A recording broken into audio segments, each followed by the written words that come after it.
ঈদের জামাতে সবার সাথে নামাজ আদায় করছে শাকিব খান। এমন একটি ভিডিও সোশ্যাল মিডিয়ায় ব্যাপক হারে ভাইরাল। শাকিবের সাথে নেই কোনো বডিগার্ড, নেই কোনো বাড়তি আয়োজন। খুব সাধারণ একজন মানুষের মতোই জামাতে সবার সাথে নামাজে অংশগ্রহণ করেছে সুপারস্টার শাকিব খান। এমন একটি ভিডিও সোশ্যাল মিডিয়ায় ছড়িয়ে পড়ার পরেই আবেগ আপ্লুত হয়ে পড়েছে শাকিবিয়ানরা। প্রিয় ভিউয়ার্স, এ নিয়ে বিস্তারিত জানতে ভিডিওটি না টেনে সম্পূর্ণ দেখতে থাকুন।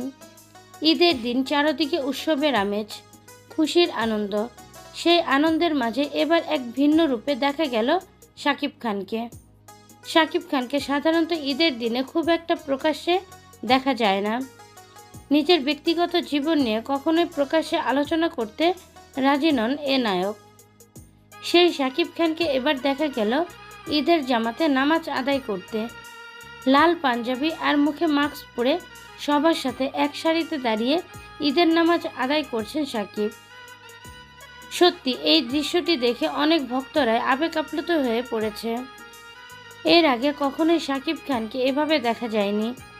চ্যানেল আইয়ের পক্ষ থেকে ঈদের নামাজের বিশেষ এক আয়োজন করা হলে সেখানেই উপস্থিত হন শাকিব খান। কোনো তারকা সুলভ আচরণ নয়, খুব সাধারণভাবে সবার সাথে নামাজ আদায় করতে দেখা যায় এ নায়ককে। প্রিয় ভিউয়ার্স, শাকিব খান এই ঈদটা তার পরিবারের সাথেই করছে। সেখানে ছিল তার স্ত্রী, সন্তান, বাবা মা সহ ভাই বোন অনেকেই।